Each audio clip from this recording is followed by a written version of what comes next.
Hello दोस्तों, स्वागत है आप सभी का हमारे YouTube चैनल एग्जाम बार में। हिस्ट्री के हम लोग कुछ इंपॉर्टेंट टॉपिक कर रहे थे जो कि एग्जाम के पॉइंट ऑफ व्यू से इंपॉर्टेंट होगा। तो यहाँ पे हम लोग जो है वामपंथी गतिविधियां, ये भी आयोग का बहुत ही फेवरेट सेगमेंट है और यहाँ से भी प्रश्न आयोग जनरेट करता है, तो उसका हम लोग जो है रिवीजन करने वाले हैं। तो बता दें कि इस नई प्रवृत्ति के नेता जवाहरलाल नेहरू और सुभाष चंद्र बोस थे। इन दो व्यक्तियों का नाम आप ध्यान रखेंगे। इस वामपंथ ने अपना ध्यान साम्राज्यवाद विरोध संघर्ष तक ही सीमित नहीं रखा था, बल्कि उसने पूंजीपतियों और जमींदारों के आंतरिक वर्गीय शोषण का भी सवाल उठाया था। ये प्रश्न जो है स्टेटमेंट वाला बना था और यहाँ पे वामपंथी गतिविधियों से रिलेटेड आपको जितने भी प्रश्न अब तक आए हैं, यानी कि जितने भी पीवाईक्यूज हैं, वो तो दिखेंगे ही और कुछ साथ में इंपॉर्टेंट फैक्ट दिखेगा जिसका एग्जाम में आने की प्रबल संभावना है। तो हम लोग उसको जल्दी से कंप्लीट कर लेते हैं और बहुत कम समय लगेगा और आपको हिस्ट्री में मॉडर्न इंडिया पे ही ज्यादा फोकस करना चाहिए, क्योंकि 10 से 12 प्रश्न जो है आपको मॉडर्न इंडिया को देखने को मिल जाते हैं। अब हम बात करते हैं all India trade union Congress के बारे में। तो होता क्या है कि अंतरराष्ट्रीय स्तर पर आईएलओ की स्थापना होती है 1919 में, और आईएलओ में भारतीय मजदूरों का प्रतिनिधि भेजने के लिए 1920 में all India trade union Congress की स्थापना होती है। किसके द्वारा? एम जोशी, जोसेफ बैप्टिस्टा और लाला लाजपत राय के प्रयास से होता है। ये तीनों नाम आप ध्यान रखेंगे, एग्जाम के पॉइंट ऑफ व्यू से इंपॉर्टेंट है। कब होता है? 1920 में होता है।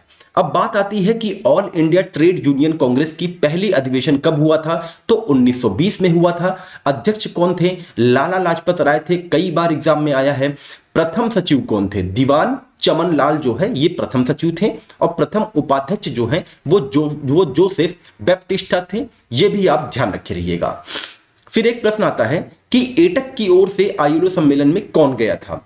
तो ऑल इंडिया यूनियन कांग्रेस की तरफ से एम एन जोशी जो है 1920 में आईएलओ के सम्मेलन में शरीक होने गए थे। ये आप ध्यान रखिएगा, एग्जाम के पॉइंट ऑफ व्यू से ये बहुत इंपॉर्टेंट है। सीआर दास ने एटक के तीसरे और चौथे अधिवेशन की अध्यक्षता की थी, इसको भी आप ध्यान रखेंगे। अच्छा, लाला लाजपत राय ने ऑल इंडिया यूनियन कांग्रेस में एक स्टेटमेंट दिया था। वो स्टेटमेंट क्या था? स्टेटमेंट ये था कि साम्राज्यवाद व सैन्यवाद पूंजीवाद की जुड़वा संतानें हैं। ये एग्जाम में पूछा गया है, इसको आप ध्यान रखेंगे। जनेवा में भारतीय मजदूरों का प्रतिनिधित्व किसने किया? एम एन जोशी ने किया। ये भी एग्जाम में आया हुआ है और एग्जाम के पॉइंट के लिए ये अब भी इंपॉर्टेंट है। इसको आप ध्यान रखेंगे कि जनेवा में भारतीय मजदूरों का प्रतिनिधित्व किसने किया था? एम एन जोशी ने किया था। यहां पे आप कंफ्यूज बहुत ज्यादा नहीं होंगे, जो गए थे आईएलओ सम्मेलन में शरीक होने के लिए उन्होंने ही किया था। तो यहां पे हम बात कर रहे थे कि सीआर दास ने एटक के तीसरे और चौथे अधिवेशन की अध्यक्षता की थी। अब एक प्रश्न पूछा गया था कि वो कौन सा कांग्रेसी था जिसने एटक की अध्यक्षता नहीं की थी। ठीक है, तो देखिए जिन्होंने की थी उसका हम नाम यहां पे मेंशन कर दे रहे हैं। सुभाष चंद्र बोस ने किया था, जवाहरलाल नेहरू ने किया था, सीएफ एंड्रयूज ने किया था, जेएम सिंह गुप्ता। ये कांग्रेसी थे जिन्होंने all India trade union Congress की अध्यक्षता की हुई थी। इन जो है चारों का नाम आप ध्यान रखेंगे। अब हम बात करते हैं कम्युनिस्ट से ही जुड़े एक व्यक्ति का जिसका नाम है मानवेंद्र नाथ राय। इनसे भी रिलेटेड प्रश्न आता है। तो सबसे पहले बता दें कि इनका जो मूल नाम था वो था नरेंद्र नाथ भट्टाचार्य, और ये जो है 1916 में सैन फ्रांसिस्को में इन्होंने अपना नाम बदलकर मानवेंद्र नाथ राय रख लिया था। 1920 में होता क्या है कि ये जो है लेनिन के बुलाने पर मास्को पहुंचते हैं, और वहीं पे ये प्रथम व्यक्ति थे जिन्होंने ताशकंद में भारतीय कम्युनिस्ट पार्टी की स्थापना की थी। कब की थी? 1920 में। ईयर याद रखे रहिएगा, एग्जाम में पूछा जाता है। अंग्रेजों के चंगुल से भारत को मुक्त कराने के उद्देश्य से मुसलमानों का एक वर्ग जो है इनसे मिलने जो है रूस पहुंचता है, और वहां पे एम एन राय ने इनको एक जो है सलाह देते हैं इनको कि सैनिक स्कूलों में सैन्य प्रशिक्षण आप लोग लीजिए, तभी जो है हम अंग्रेजों के चंगुल से भारत को मुक्त करा पाएंगे। फिर जो है वही वर्ग जब वापस आ रहा होता है, तब होता क्या है कि पेशावर षड्यंत्र केस ये चलता है। अब देखिए इससे प्रश्न बनता है एग्जाम में। अब पेशावर षड्यंत्र केस क्या था? ये 1922 की घटना है। अब इसके बारे में हम लोग पढ़ लें। मास्को से अत्यंत कठिनाइयों का सामना करके भारत पहुंचे भारतीयों को 1922-23 के बीच गिरफ्तार कर कुल 4 मुकदमे चलाए गए थे और इसी को पेशावर षड्यंत्र केस के नाम से जाना जाता है। इसमें जो 2 प्रमुख लोग थे जिनको 2 साल की कठोर कैद का कारावास हुआ था, उनका नाम है मियां मोहम्मद अकबर शाह और गौहर रहमान खान। ये नाम आप ध्यान रखिएगा, हो सकता है कि एग्जाम में ये पूछ लिया जाए। अब आगे बढ़ते हैं, बात करते हैं कानपुर षड्यंत्र केस की। अब ये क्या है इसके बारे में देख लें। ये जो है 1924 को घटित हुआ था। अन्य कम्युनिस्टों और क्रांतिकारी संगठन बनाने का आरोप लगाकर ब्रिटिश सरकार जो है गिरफ्तार कर लेती है और जिन पर मुकदमा चलाया जाता है उनमें 4 जो प्रमुख व्यक्ति थे वो कौन कौन से थे ये एग्जाम में पूछा जाता है। मुजफ्फर अहमद थे, श्रीपद अमृत डांगे थे, शौकत उस्मानी थे और नलिनी सेन गुप्ता। ये जो है पूछा भी गया है, इसको आप ध्यान रखेंगे। ये 4 व्यक्तियों के नाम आप याद रखेंगे। अब हम बात करते हैं भारतीय कम्युनिस्ट पार्टी से। यहां से भी प्रश्न जनरेट हुआ है पहले एग्जाम में। तो बता दें कि सत्यभक्त ने 1 सितंबर 1920 को कानपुर में भारतीय कम्युनिस्ट पार्टी की स्थापना की थी और सत्यभक्त का जो मूल नाम था वो था चकनलाल। ये भी आप ध्यान रखेंगे, एग्जाम के पॉइंट ऑफ व्यू से ये इंपॉर्टेंट हो सकता है। लेकिन इसकी जो औपचारिक शुरुआत होती है वो होती है 1925 में और 1925 में ही प्रथम सम्मेलन भी होता है। सत्यभक्त जो है इसका नाम बदलना नहीं चाहते थे किंतु उनकी बात नहीं मानी गई और इसका नाम बदलकर हिंदुस्तान कम्युनिस्ट पार्टी कर दिया गया था। उसी के बाद जो है सत्यभक्त स्वयं को भारतीय कम्युनिस्ट पार्टी से अलग कर लेते हैं। ये बहुत ही इंपॉर्टेंट फैक्ट है, इसको आप ध्यान रखेंगे। देश के विभिन्न भागों में पहली बार भारतीय कम्युनिस्ट पार्टी यानी कि हिंदुस्तान कम्युनिस्ट पार्टी के माध्यम से ही मई दिवस, अक्टूबर क्रांति दिवस और लेनिन दिवस मनाना शुरू किया गया था। ये एग्जाम के पॉइंट ऑफ व्यू से इंपॉर्टेंट होगा, इसको आप ध्यान रखेंगे। अब आगे बढ़ते हैं, हम लोग बात करते हैं जो विभिन्न शहर थे और उसमें जो कम्युनिस्ट ग्रुप थे उसमें जो प्रमुख व्यक्ति थे वो कौन थे। कलकत्ता में जो कम्युनिस्ट ग्रुप था उनमें जो प्रमुख व्यक्ति थे वो थे मुजफ्फर अहमद और काजी नजरुल इस्लाम। ये नाम आप ध्यान रखेंगे, एग्जाम में आया हुआ है। बंबई का जो कम्युनिस्ट ग्रुप था उसका जो संस्थापक थे वो थे S.A. डांगे। ये आप ध्यान रखेंगे, कई बार एग्जाम में ये पूछा भी गया है। और भी एक इनसे प्रश्न बनता है, वो ये था कि गांधी बनाम लेनिन पुस्तक कौन लिखा था, तो S.A. डांगे ने लिखा था। कब? 1921 में। 1922 में ये दी सोशलिस्ट नामक एक अंग्रेजी साप्ताहिक पत्रिका निकालते हैं। ये छोटे छोटे फैक्ट हैं जो कि एग्जाम के पॉइंट ऑफ व्यू से इंपॉर्टेंट है और RO ARO एग्जाम जो है वो हमारा फैक्ट बेस्ड ज्यादा एग्जाम होता है, इसको आप ध्यान रखे रहिएगा।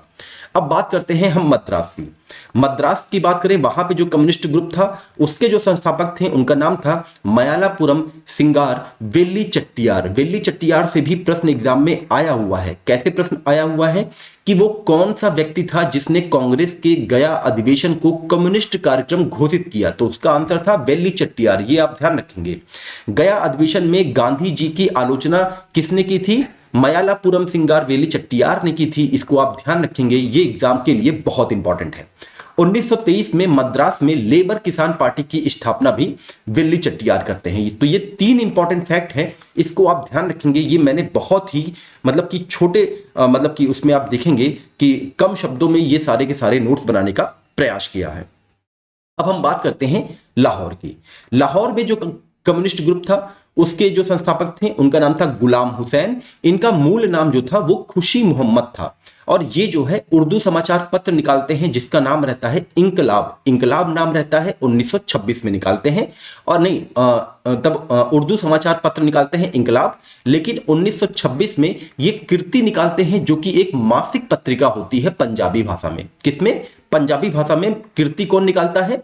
गुलाम हुसैन निकालते हैं। इसको आप ध्यान रखे रहिएगा।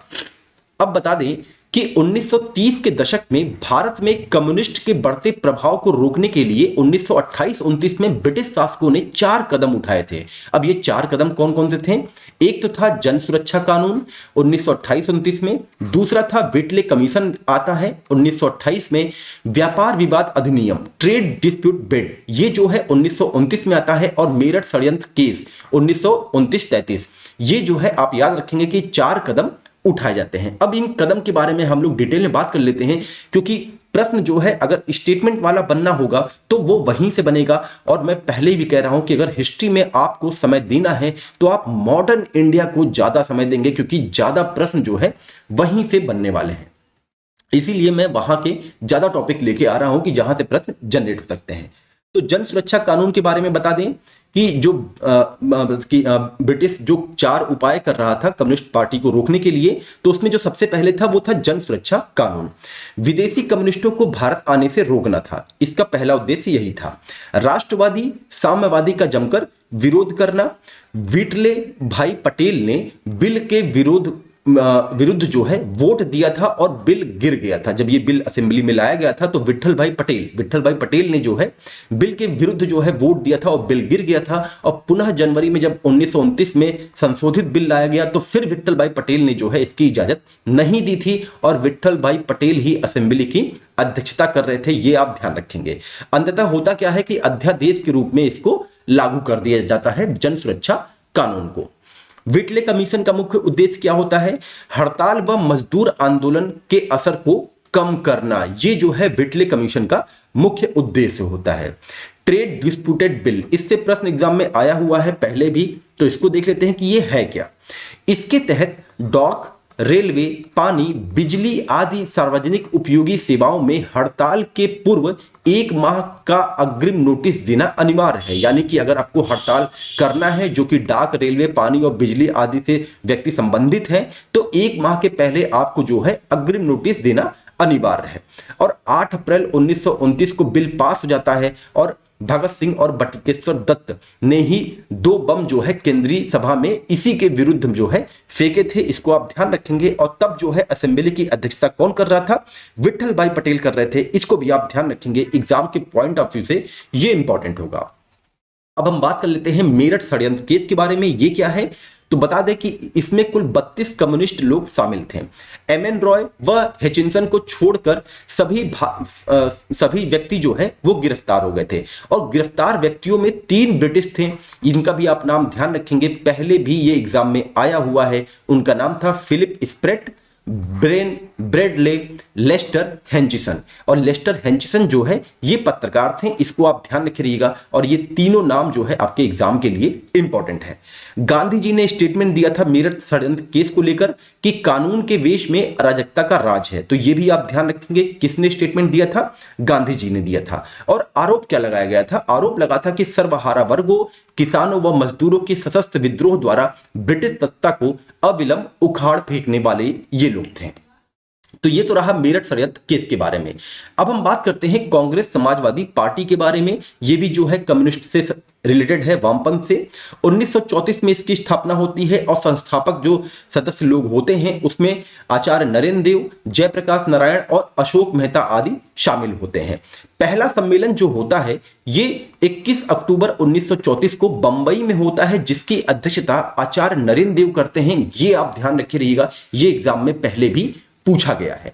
तो ये तो रहा मतलब कि हमने देखा है कि वामपंथी गतिविधियों से आयोग लगातार प्रश्न जो है बनाते आया है। तो अब इससे बाहर जो है आपको रिवीजन करने की आवश्यकता नहीं है। अगर प्रश्न बनना होगा तो इन्हीं में से कोई एक ना एक प्रश्न आपको दिखाई दे जाएगा। देखिए मैं फिर से कह रहा हूं कि जो अभी चूंकि बहुत कम समय है, लगभग 10 दिन आपके पास बचे हुए हैं, तो सेलेक्टेड टॉपिक का ही आप लोग बार बार रिवीजन करिए, वहीं से एग्जाम में प्रश्न आने वाला है। खास तौर से यूपी स्पेशल, आपका सेंसस हो गया, एग्रीकल्चर हो गया और आपका करंट अफेयर होगा।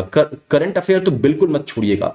और जितने भी मैथ और रीजनिंग के प्रश्न पहले पूछे गए हैं आयोग के द्वारा, आप लोग उन्हीं पे बार बार अभ्यास करिए। और अगर आप इस पे अभ्यास नहीं कर रहे हैं और मान लीजिए 10 प्रश्न आता है मैथ और रीजनिंग से, तो आप 10 में 10 नहीं कर सकते हैं, क्योंकि जब आप अभ्यास नहीं किए रहेंगे तो वो आप मतलब कि कम समय में उन प्रश्नों को हल नहीं कर पाएंगे। ये नहीं कह रहा हूं कि आप प्रश्न बिल्कुल नहीं कर पाएंगे, बल्कि एक जो निश्चित समय होता है उसमें प्रश्नों को करना अनिवार्य रहता है, नहीं तो प्रश्न छूट जाता है। और नेगेटिव मार्किंग वाला एग्जाम है, इसको आपको जरूर ध्यान देना है। और इन्हीं छोटे छोटे टॉपिक से, जैसे अगर आपको हिस्ट्री भी करना है तो आप लोग जो है मॉडर्न इंडिया पे ज्यादा समय दीजिए। मॉडर्न इंडिया से जो है ज्यादा प्रश्न आते हैं और उसको आप ज्यादा समय दीजिए। साइंस करना है तो आप देखेंगे ह्यूमन साइंस से आयोग जो है लगातार प्रश्न बनाता आया है, तो आप लोग लोग जो है उसका भी रिवीजन करिए। उसके लिए घटना चक्र पर्याप्त रहेगा और साथ ही ल्यूसेंट को आप लोग इग्नोर मत करिएगा, वो भी पर्याप्त है, वहां पे भी आप लोग रिवीजन कर लेंगे तो आपको उसी में से एग्जाम में देखने को प्रश्न मिल जाएगा।